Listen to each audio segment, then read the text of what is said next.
Welcome to the podcast, Total Survey Design. Welcome to Season 2.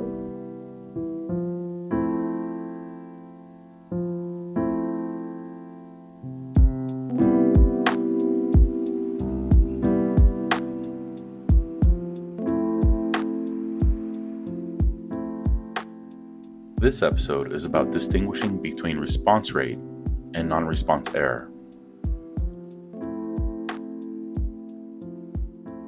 The goal of any survey designer is to collect high-quality data.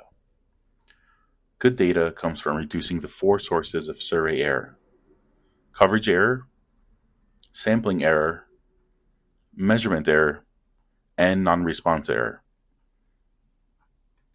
Today, I want to spend a little bit of time talking about non-response error. Just to recap, non-response error can be item non-response when someone skips or refuses to answer a particular question, or unit non-response, where we don't get any data from a respondent for one of a number of reasons, such as a non-contact, their inability to respond, or the respondent's refusal to participate.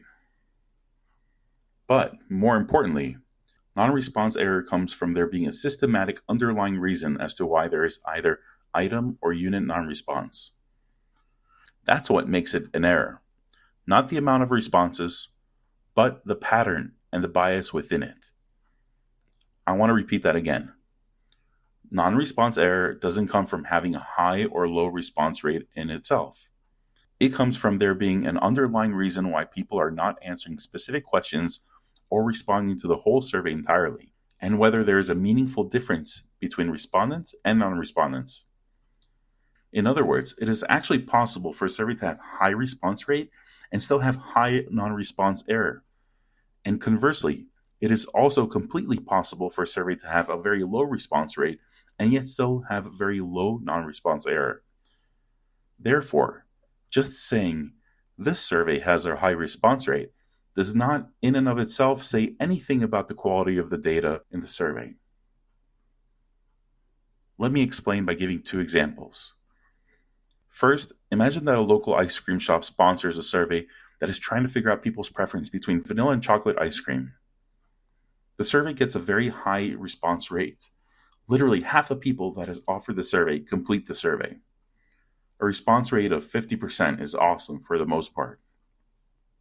Except that something in the design of the survey, perhaps it was located next to a chocolate store, or perhaps it was designed in a way that signals something to either vanilla or chocolate lovers. So with the high response rate, the findings might show that 90% of the population loves chocolate ice cream. Except, this survey with a high response rate also has a high non-response error, meaning that those who did not respond to the survey are meaningfully different than those who did. Therefore, even though 90% of the respondents show a preference for chocolate ice cream, this is not in fact representative of the greater population. In the second example, imagine that a survey was conducted by the National Rifle Association, or the NRA, asking the public's support for gun rights. The NRA mailed 2,000 surveys in a random sample of military veterans. But most military veterans just throw the survey in the trash, and thus the survey only has a 1% response rate. Clearly, a 1% response rate is terrible by any metric. However, let's say that those 20 or so respondents are demographically and attitudinally similar to the broader veteran population. In that case, despite the low response rate, the responses could be representative, and thus non-response error is low or negligible. But again, these two examples show a critical point, that the response rate does not correlate with non-response error.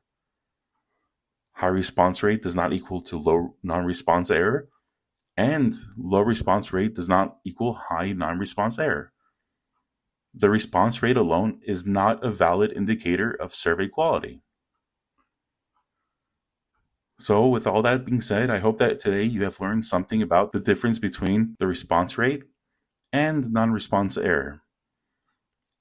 And at the end of the day, remember that good survey design is about reducing total survey error in order to get better data from our survey.